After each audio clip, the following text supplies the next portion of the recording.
Peter, I have a question unrelated to Ignite. Mm-hmm. So, you know how our first three transactions we do a 60/40 split? Yeah, Does that also apply to leases? no, leases don't. Okay, so Leases don't count, and I think anything under 125,000 doesn't count. okay, so it would be. But your training director will guide you. Who's your training director? Marty, but more so Jen, cause I haven't really met Marty yet. Okay, So, yeah, leases don't count. oh, okay, Mhm. so would that split be a 70/30 split, just Yeah, towards they're just, yeah. the broker? Okay, great, Mhm. thank you.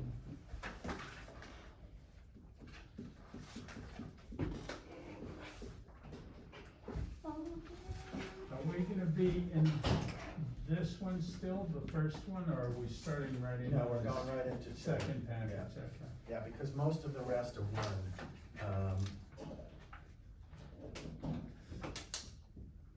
You guys can kind of play along at home on that one. Now, is this the same as the one online? Because I saw that there were videos for Ignite online. If it's from here, it is. If not, the ones online from corporate are probably gonna be more along the lines of like scripts and role playing and things like that. Okay, so let's move it along. Again, it starts off with that database. That is the foundation from your business, okay? You're gonna be working on that database every single day of the week because that's how you're gonna build up your transactions. The more business you do, the more knowledge and insights around real estate you're gonna get involved with. Okay, because knowledge is you gain from experience. You keep trying to work it, you keep pushing it, you keep trying to make it happen. And for us, okay, I want you to be able to learn something every day because no two deals are gonna be out there.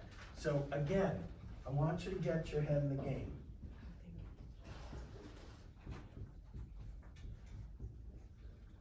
Be a part of it. See how much you can study.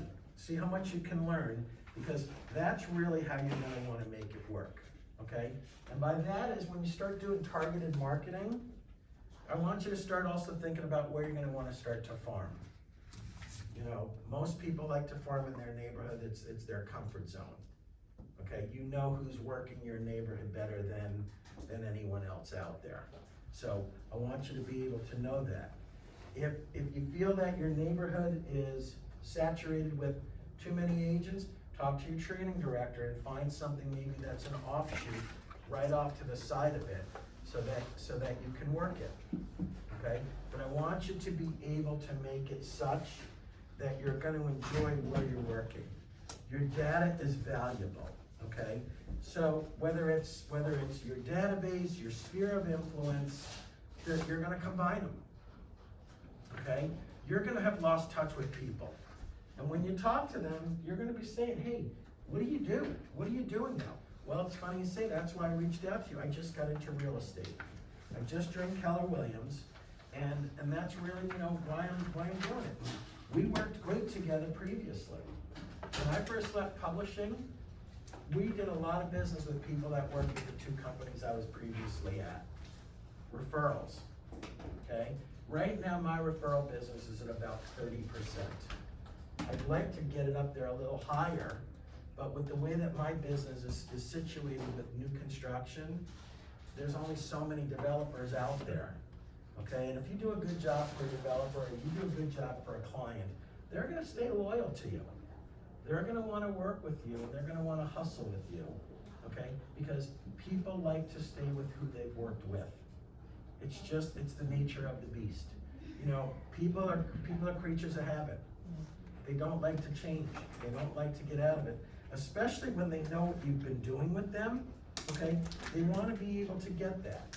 So, I asked you for Wednesday to reach out to 5 people that you don't have an email, okay? All I'm hoping is that you get 1 or 2 that respond, okay? Remember this, in baseball, for you sports fans, okay? The guys that go into the Hall of Fame, are unsuccessful 70% of the time. Think about that. A guy gets into the Hall of Fame for hitting 300. That means he's only successful 3 out of 10 times. That ain't such good odds. But it's a numbers game, okay? Your business is the same way. All you gotta do is get one client to start and everything else rolls. That's also one of the reasons why I say, pick up a lease, do leases. Because at least you're breaking the ceiling and getting in the game, okay? It's very important that you do that, because don't be the agent that says no. Be the agent that says yes, okay? Because when you work in your database, you're gonna be looking at it, and you're gonna be looking at it 3 different ways, okay? You're gonna have that contact. You're gonna have how you classify it, right? And then you're gonna have the campaign on how you're gonna work that. So when you start to look at the contact that's out there, okay, define them. Are they a real prospect? Okay, you can't force somebody to buy or sell something. It's their money, okay? But you can sure work them to want to work with you. And I think that's really important, is to make sure that that contact is real. Now, the business has changed, okay? And with a buyer, I wouldn't put them in the car unless they're qualified. There's a lot of looky-loos out there. And the best story I can give you is one of those kind of stories. I had a guy named Ernie, yes, his name was really Ernie, who worked on my team years ago, okay? And Ernie, every Saturday, would take 3 different sets of buyers out. And for like a month, he kept taking the 3 same buyers out, and he would come back in, and Monday we'd have a group meeting and say, hey, how'd you do? Man, I showed him some great stuff. God, I showed him some great stuff. And finally, after the 3rd week, and I pulled him over and I said, dude, what's going on here? He says, well, 2 of them, I keep telling them that they have to talk to a lender to make sure we're really looking at the right priced homes, but they won't. And the other one, nothing makes them happy. So I took a deep breath, and I looked at him and I said, I think we need to go to Target. And he kind of looked at me like, what? I said, yeah. I said, I think I'm gonna buy you a nice white shirt, a nice dark navy blue tie, and one of those little hats. Because that's all he was being a chauffeur. He was taking people out and not closing them, okay? And for him, he thought he was being busy. But they weren't qualified. So the question is, were they real? If a buyer is real, what's the first thing they're gonna do? They're gonna get qualified to find out what they can really spend money on. If they're not interested in doing that, they're not real. And after the first person you do that, and you have an exercise of doing it with, you're gonna get pissed off. He's now a crane operator for his uncle's construction company in San Diego. Because every once in a while, he'll call me or text me just to say hi. Okay? Keep that in mind. If you don't ask them and tell them how you're gonna work, they're gonna run you crazy. So that's why I'm saying, you gotta classify them. Are they real?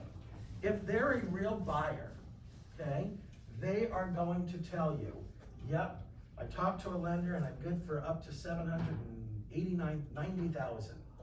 They'll tell you that. But if they're not willing, well, once I find something, then I'll talk. Well, great. You found something for $2 million you like, and you're only qualified for up to 600. Well, what does that do? They're never gonna buy anything because nothing is ever gonna look good. So you have to explain to them your expectations of working with them. Remember, it's a partnership. Okay? I will also tell you this. Most companies, again, sorry guys, most companies will say, get a listing, get a listing, get a listing. In this market, the lowest hanging fruit is buyers. There's more buyers than there are sellers. Okay? If you can put in the time and you have a real buyer who is willing to talk to a lender and tell you exactly what they want, you are primed for a campaign with them. You are primed to have a game plan. That's what I mean by a campaign. You are gonna have a game plan with them and a campaign that's gonna result in you getting a deal.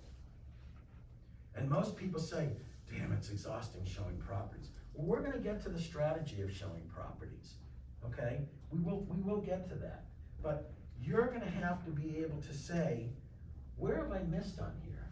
How am I not doing that, okay? So when you pick up a buyer, and you will, because buyers are out there and begging for help. I mean, that's why buyers probably troll Zillow, Redfin, Realtor.com more than agents do, okay? Because they're ahead of it. The real ones are out there really looking.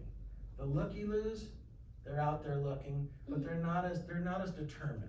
They're not as motivated. So one of the things you have to do is also pick up that level of motivation. Why? It's one of my favorite questions, why? Sorry, can you say that again? To pick up their level of motivation. Their level of motivation. Why? Because it's gonna determine how fast you can get this done and if you can get this done. Almost. Keep going. Somebody wanna add to that? That's good. I wasn't It's thinking your that. time, you wanna put your time on it, Whose time? agent time, right? Okay, keep going. Now we're getting real close. Also, you can figure out how to sell to them if you know why they're wanting to do what they're doing. Because in your own mind, you wanna be saying, I don't wanna waste my time if they're not real. But the moment you say that to them, they're gonna say, you're only in it for the check. True statement? Yeah. So you have to switch it around and say, tell me what you want, show me that you've talked to a lender, so I don't what? Waste your time. So I don't waste your time. Now you've put the onus on them. Remember, it's all about them. It's all about them. And if you see, gee, if you're not gonna do that, then I'm just wasting my time, they're gonna go on to him or her, because some agent is gonna be willing to ride them around or send them stuff. Right? I mean, I think we can all agree on that. That's what's gonna happen there, okay?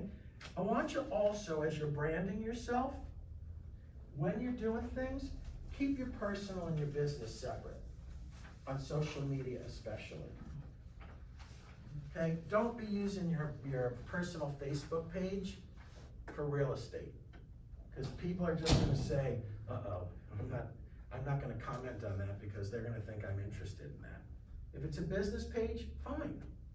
Even on Instagram or Twitter or however you wanna look at it, keep it separate. So that way people know that you don't have just a one-track mind, okay? Like I said, you're gonna ask for the business, right? There's no doubt about that. You will.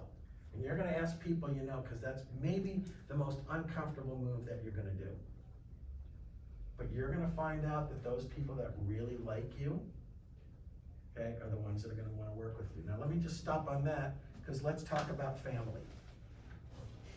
Because family will tell you how much they love you, but you know what, geez, God, Peter, this is a $2 million property, you just don't have the experience, and we don't wanna be in a war after this, or if I have to fire you after, you just stop them. The people in my group know. Well, my partner Peter has been doing this 22 years, he's done over 1,500 transactions. He and I are gonna be working side by side, and he's taking the lead. But I'm so passionate because it's you. See how now you've made it personal? And I'm the one that always says, don't get too emotional. Boom, on this you do. You do not wanna let a deal slip out of your hands, okay? We don't call me a mentor. We don't call me a training director, okay? And I know for a fact when you work with Marty, because Marty and I talk about it at a lot of dinners, Marty's your partner, okay?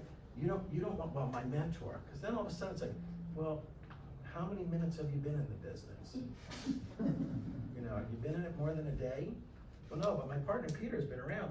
Well, so, and I've been working with him, and he's got a lot of insight into it. That's how you segue into saying, I'm not totally new. Because a lot of people, as much as they love you, they're gonna be a little hesitant. Case in point is one of my newbies who's about to graduate. We met with her parents last December. And at the end of the meeting, her mother said to me, I'm just afraid that if this doesn't happen and go the right way, that it's not gonna be fun when we have our holiday party. I don't want Lauren to feel shunned out. And I looked at the parents and said, you can yell at me, cause I'm taking the lead. I said, but nobody knows your house better than your daughter, she grew up here. I said, I don't care about your friend who works for Remax out in Ventura County that you boogie board with or whatever, I said, she deserves a chance. Well, we have to think about it, maybe we'll let her assist in our home search. We got the listing, we got 7 offers, they got $100,000 over their asking price that we priced aggressively, and she represented them exclusively on the buying end. And they couldn't be happier. No, they couldn't be happier. Her stepfather is referring some members of his side of the family to her now. Okay? We can be very, very convincing as a team on getting the business. Okay, you gotta believe. Even if you're feeling the negative, like you think things are shifting, take a step back, ask for the business. No one is gonna do this house better. And I made the mother cry, if you wanna know the truth. I made the mother cry back in December. I said, can you imagine Lauren walking around and going, yeah, this is where I snuck my first bottle of beer, or first bottle of wine when my parents were out? The mother looked and Lauren goes, yikes. I go, you didn't tell me that. I said, right, her first party here, and the mother was bawling. I said, who can passionately talk about all the great memories of this house than your daughter, not your friend? Okay, you have to be able to make this business human. It's really, look, I know a lot of people hide behind laptops and phones and Twitter and texting, okay? Please don't get lost in that. This is still a very human business. People like to talk to a human one-on-one. One of the things that frustrates me on my new deals, especially the first one, they love to text and email. So Kevin, how'd you do on that? Well, I'm waiting for him to text me back. And I said, no, I told you to call him. I know, but and I said, no, you pick up the damn phone and you call him. And get it on. People like the interaction of human. You can get more accomplished than waiting for an email to come back that you can hide behind. We're thinking of taking a break. No, take 24 hours, it's gonna happen. Remember, I said, you have to be Dr. Phil to them. You really do. You have to make it so that they understand that you're in it for them. Because you want to be, the more information you get, the more you nurture that relationship, the more you're going to get. Why? It's all about them. It's all about them. You want to know about the kids. You want to know about their family. Is somebody sick in the family? What's the motivation for why they're buying or selling? Take the time to get to know them. It's not about you, okay? You're going to be looking to come across as the authority. And every time you do that, here it comes again, you're feeding the database. Which is what? Lead generating. You're doing it time and time again. And if you feel the vibe that you're getting along with them, say, hey, do you know anyone else? You're my priority, but I like to be able to work with someone, so I like you. And if your other friends or family members are like you, that works for me. You've got to be able to tell them that. You've got to be able to classify them though, okay? Know the timing. Why? Because you can't push it. So if you meet somebody out or in a setting, and they say, yeah, I might be looking in 6 months. How do you handle that? How would you handle it? Keep on keep touch for 6 months and then in 6 months check back again on that? No, before that. Okay, that's one, never a wrong answer. Anyone else wanna take a stab at that? First of all, did you get their information? Did you get their information so that you can follow up with them? Right, yeah. Okay, so you did. So, well, I'm probably looking at 6 months.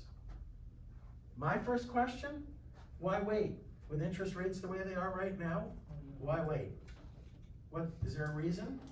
Well, yeah, I'm coming into a large sum of money from a family trust or beneficiary.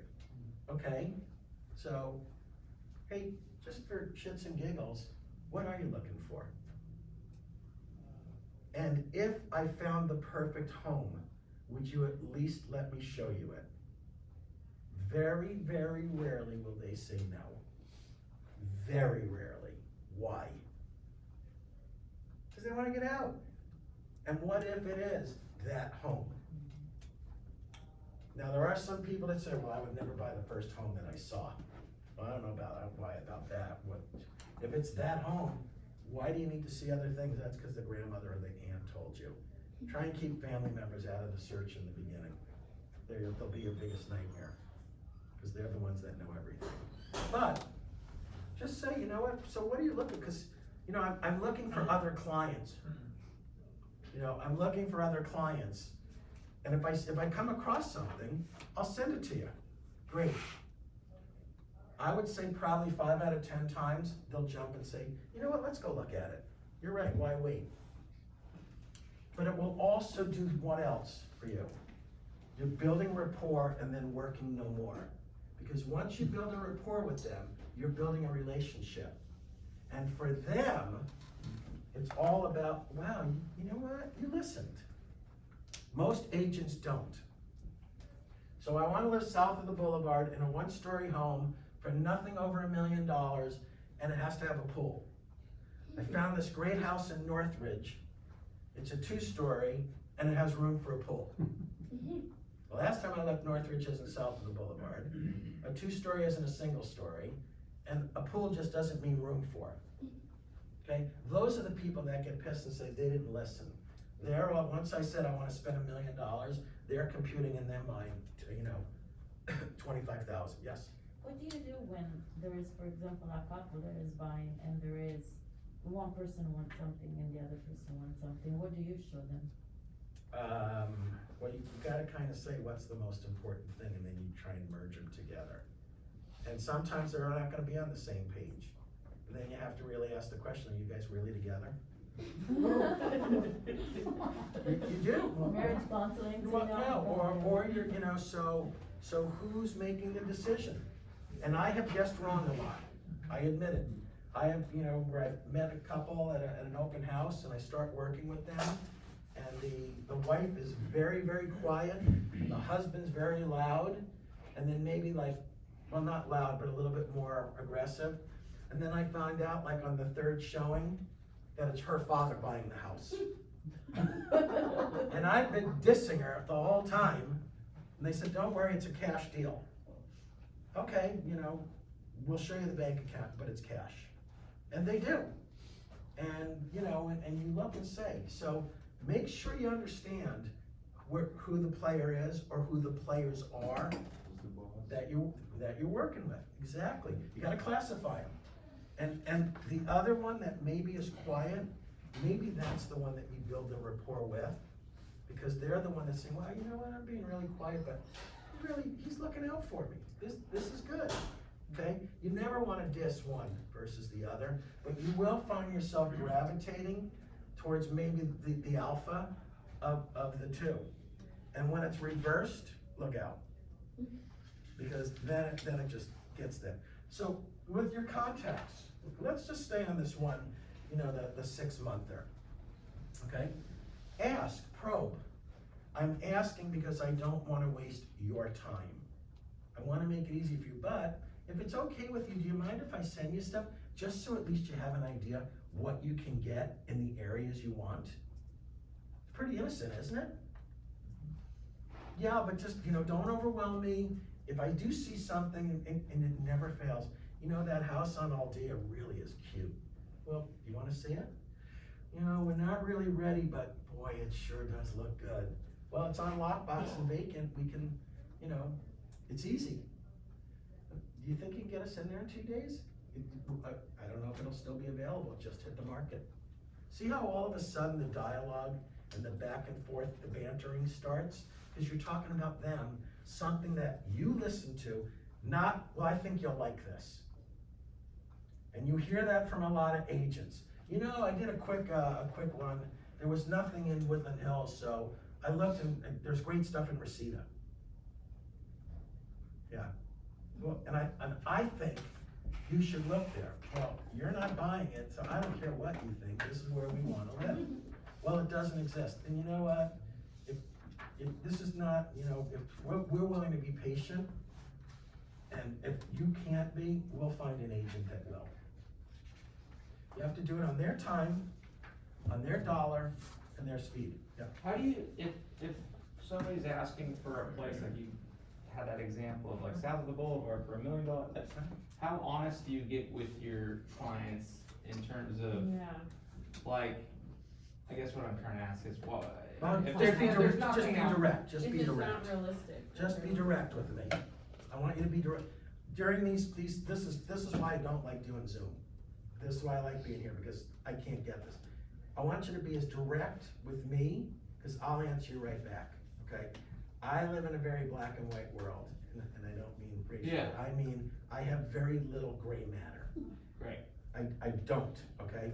I will be the first to tell them, like if they say, I wanna live in Calabasas in a gated community for $100 million, I usually snap back and go, and I wanna win the lottery. Just to break the, and I'm not being a wise ass, but if it doesn't exist, Uh-huh. Yeah.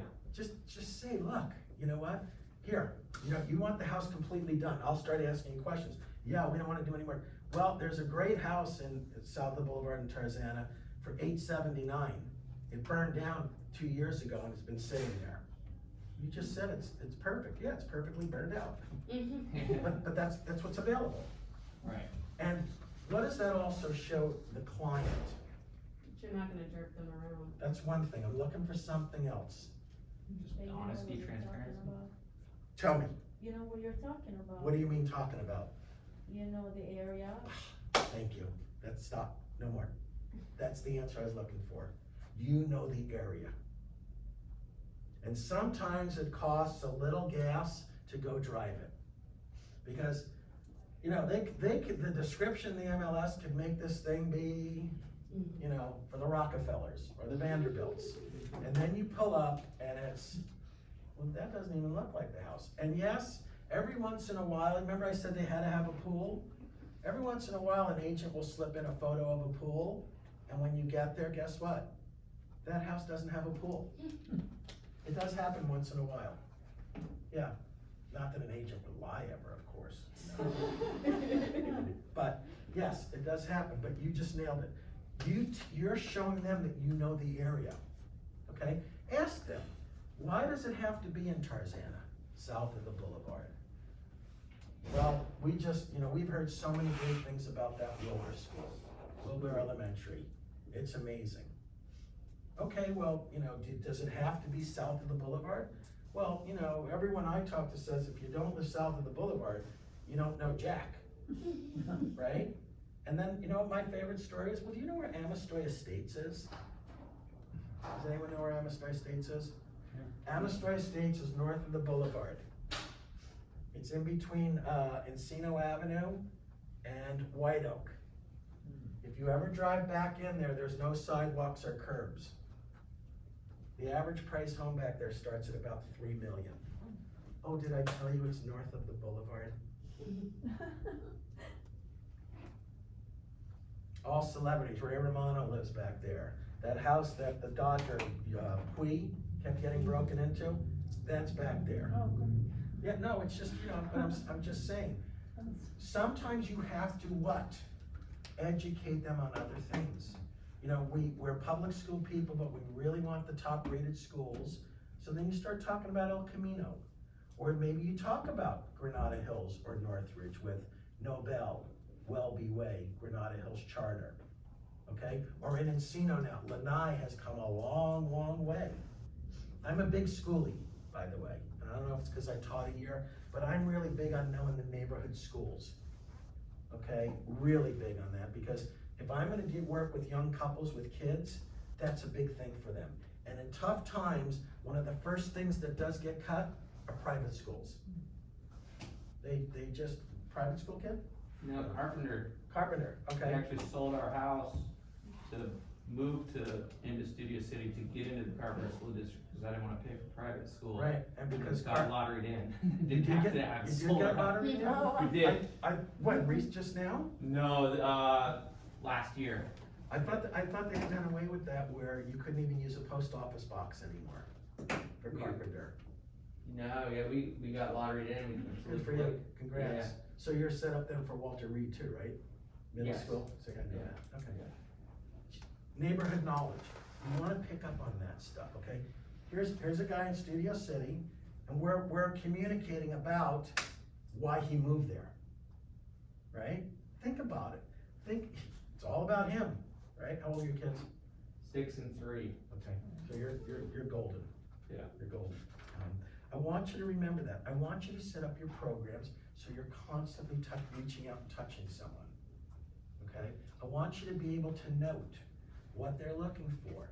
But know this is an interesting time because most of the real buyers are on Robo. Whether it's your website, Zillow, Redfin, Realtor.com, or any of these other, internet companies, they're getting zapped before you get it. Because the moment something hits the internet, it's running to them. That's a real buyer. That's a very motivated buyer, okay? And you wanna be ahead of the curve so you're also seeing what they're seeing. Because you don't wanna be the guy left behind at the train station when they say, did you see that? Did I see what? Okay, you don't wanna be left there. You wanna make sure that you're so ahead of the game that you're working with them. So that way, when you're moving it around, you're constantly reaching out, and sometimes you have to massage and actually refigure where they're going. And that goes back to your question you asked me. What if it doesn't really exist?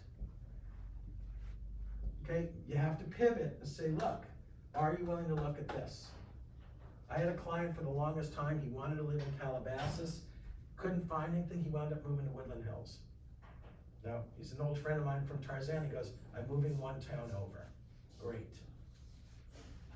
Because it's not what our original goal was, okay? They're still in the house now 12 years later. Okay, that's what you wanna be able to do. You wanna be able to guide people so that they fully understand what they're doing. But you gotta stay on top of it. And you gotta make notes. And sometimes you have to reach out and say, hey, look, I think this might work, but I'm just not sure. What do you think? Don't try and push it on them, because it's their money, it's their home, it's gonna be their stress. One of the things that we do as agents is try and make things in situations as stress-free as possible. It's really important that you all understand that, because they're gonna determine if you're going like this with them, oh shoot, I'm already a nervous wreck, and you're making it worse. And then comes that agent who says, I really need this deal.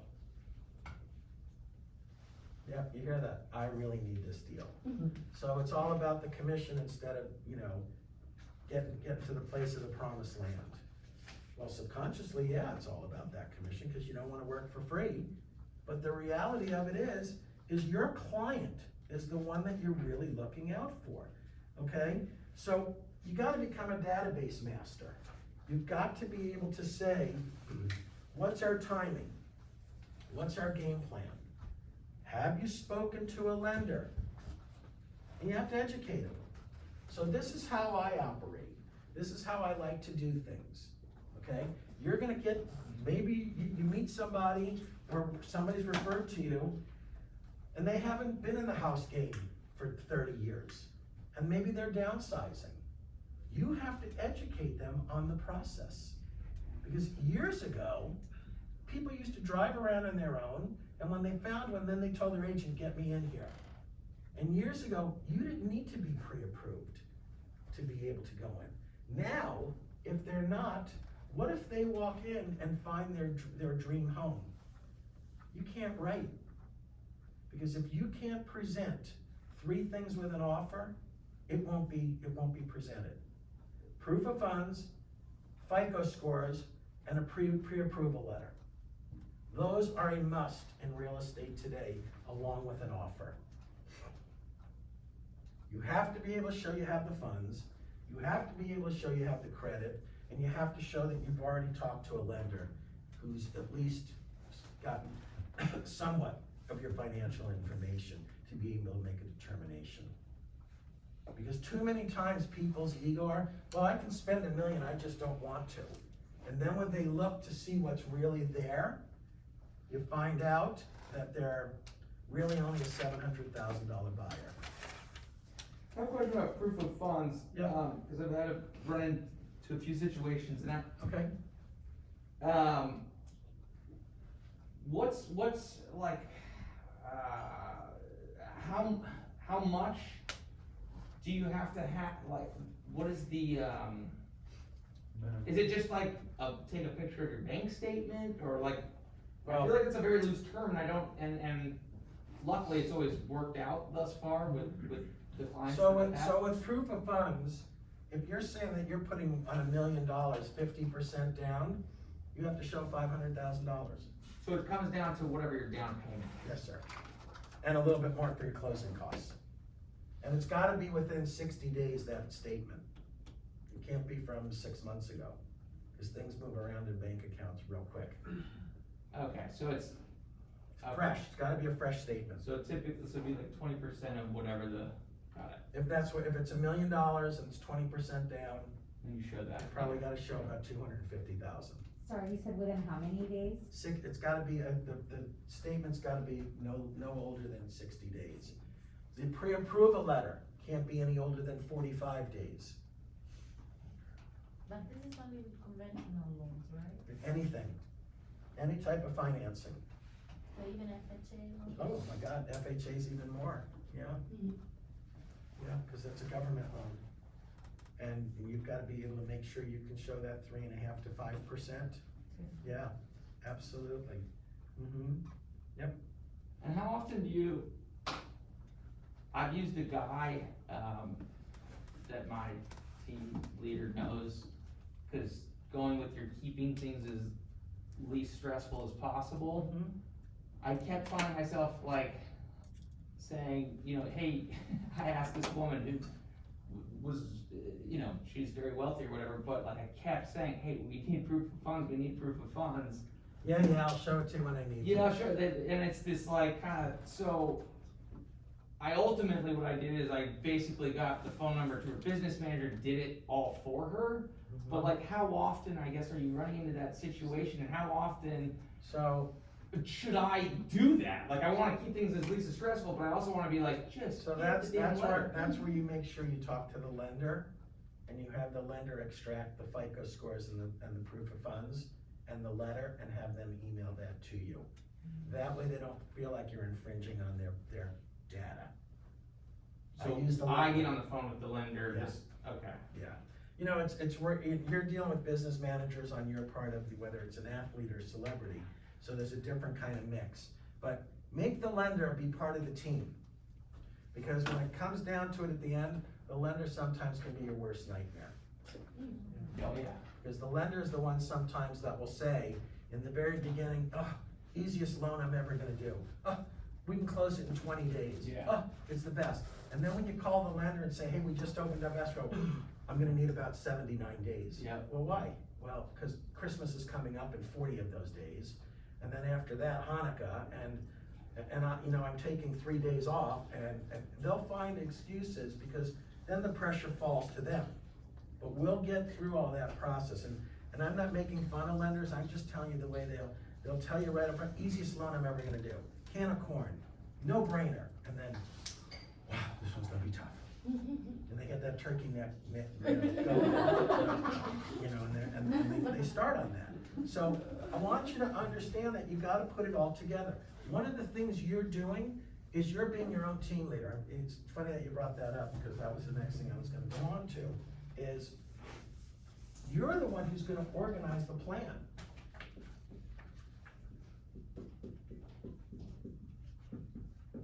Okay? So you've now given your client their expectations on what's gonna happen before, during, and after escrow, right? So we're gonna make sure that we're doing that. So that way you're gonna prepare them to put the lender on notice.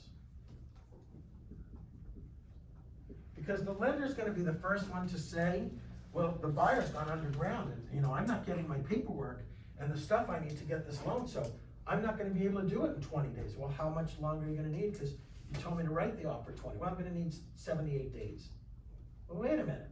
You just told me that, now you're immediately changing it, okay? So you have to hold the group together accountable, and you have to make sure that you, the agent, and the client are on the same page. Everything else will fall into place if you're working together with your client. If you both have the same goal, if you both have everything going on, okay? And if you have to make notes to recall and remember and bring things up, remember, they're gonna blame you if something goes wrong. You can't blame them. But you can, like this morning, I'm trying to negotiate a request for repair on a house that's 2.4. And when I first started talking to this old longtime client, I said, we should come out at 2.45. No, I wanna come out at 2.9. Brian, because I wanna try it. And for 52 days, my phone didn't ring, crickets. And then he finally said, okay, you know, let's lower it to 2.675. And we got one call, and he goes, see here, we're having action. And that was the only call for 30 days. And he's building a house in Corona Del Mar, and then finally said, okay, drop it to 2.499. And I got 3 offers within 5 days. Did you say I told you so?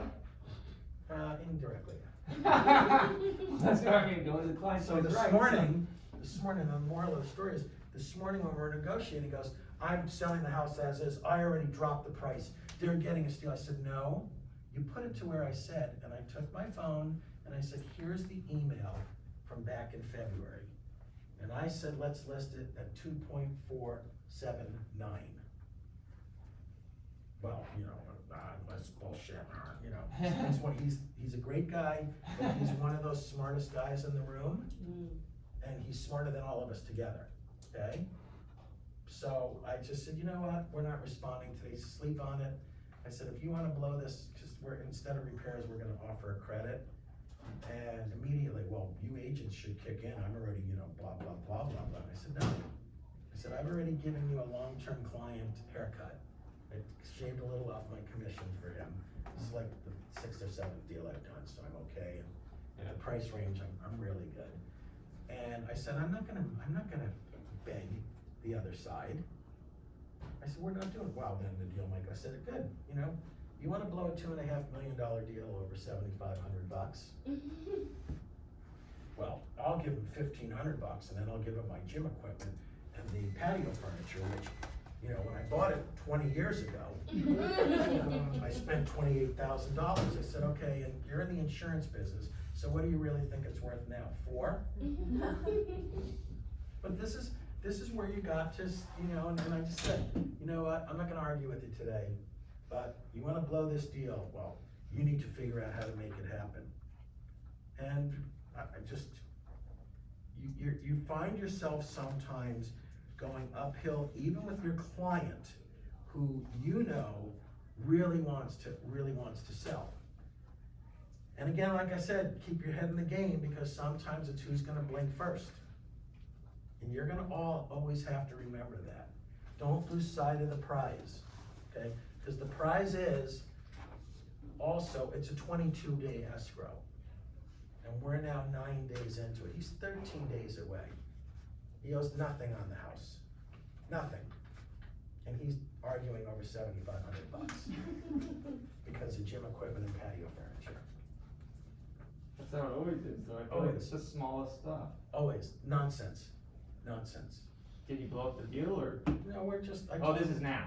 Yeah, I told him to sleep on it, and we'll talk maybe Wednesday, which is when we have to respond, and if the deal goes south, the deal goes south.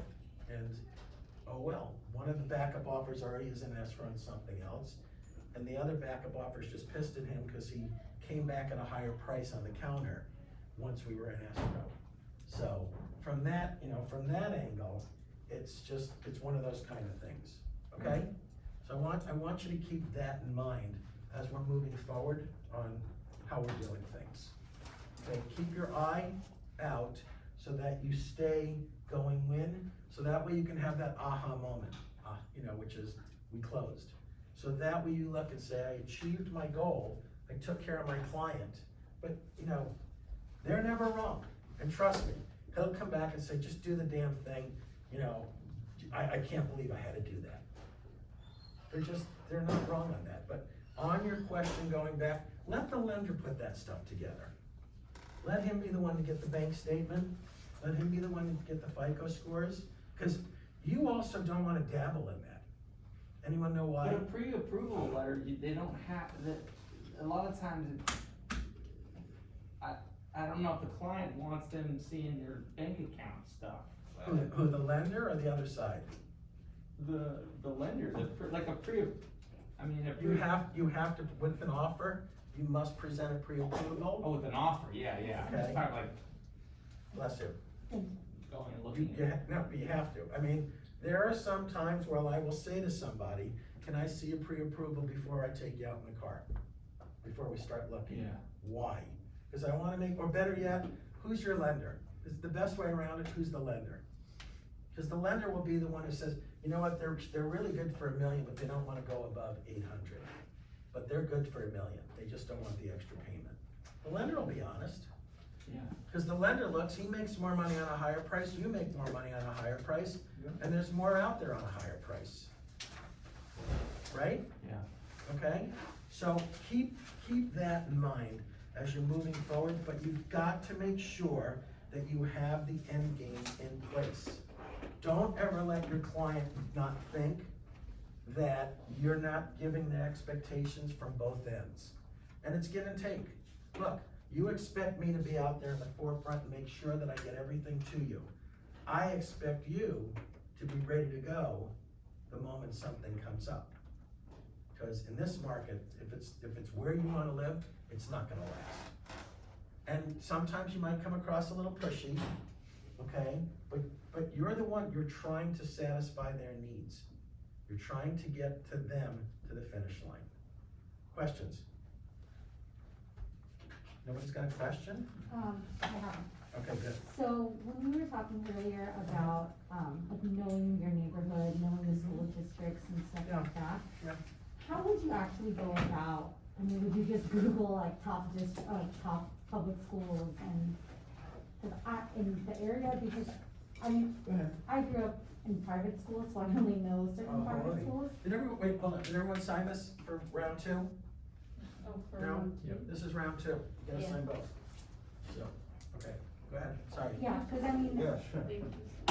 like, I know certain private schools in the areas, but I truly have no idea, like, public school, like the best public schools, and especially now with COVID, like you said, people are pulling from private school and going to public. So how would I go about, is there like some, or do I just Google it, or is there Google. somewhere I search? You can search for top LA schools by neighborhood, Okay, and they're rated. okay. The schools are all rated, and that's the whole thing. Thank you. Who else didn't sign?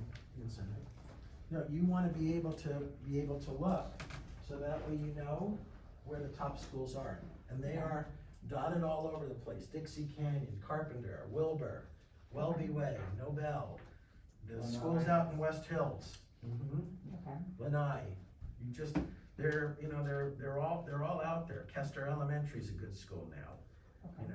So Canfield, is a very, very good school. So you've got all these different schools, and, as you talk, well, why do you wanna live there? Well, we've got young kids, thank you. You have young kids, so, I hear the schools are really good there. Great, so that's how you do it, Okay, okay? And you educate yourself on it. There's a lot of this kind of stuff, I mean, I've looked on the website, it's like overwhelming to me. Yeah. I look at all that stuff and it's like, Mhm. there are so many, it's great for an ADD personality because there's so much stuff to do. This talks a lot about E-Edge and. Those are stuff the like that. online systems that when you take the other classes. Now, are you gonna go through that or No, is that? that's, Zach other does stuff? that, that's on the, look at the calendar, and E-Edge is becoming command. Okay. E-Edge is alright, becoming command, alright. yes. How big is your farm? I mean, you just. My farm, I have two separate farms. I started in Encino Park, which is north of Burbank, east of Lindley, and west of Encino Avenue. So it's not To even. Oxnard, and then I all the have, city. and then I have my, no, then I have my neighborhood, which is south of the boulevard in Tarzana. And my total farm is about, to be exact, 778 homes between the two farms. Gotcha. Thank you. And the reason I'm in Encino Park is, there was, those were the old little 2+1s, and developers and flippers wanted to go in there, so I had a field day there while I was still working my neighborhood. And I've just never left it because it's still, it's money, it's bank, okay? Yes, Person comes to you and tell you, I wanna buy a house, I have money in my bank account, I need to get me a loan. Mhm. Where do I get help? Us, how can we help them? you How turn can them we over help to them? your lender if it's, if it's somebody, I have lenders that I work with personally, that I trust to take care of my clients. So, so you just bring them to your lender? I have them get on the phone with them right away. Here, call my guy, here's his phone number, tell him I referred you, boom. And if you don't have that guy that you're talking about, like if they wanna look for a loan for themselves, what do you tell them, go on internet and look for No, one? you call my guy, he'll pick up the phone. Peter Miller recommended me, I have long-term relationships. These lenders know if they step a client of mine, the relationship's over. Business is business. I love the guys, both of them dearly, but if they screw something up, they don't hear from me for a while. Gotcha. I never have somebody wander on the internet because that lender very well might say, I don't know why you're working with this agent, I have a better one that I work with regularly, that they just pick up on the internet. Okay? Anyone else? No? Everyone survived? Okay, I'll see you guys back here on Wednesday. Let me see how you make out with those 5 phone calls on Wednesday, okay? Okay, so what session, you don't want to clock? 1 o'clock, yep, okay? Thank you. Thank you. Thank you. Thanks, Peter.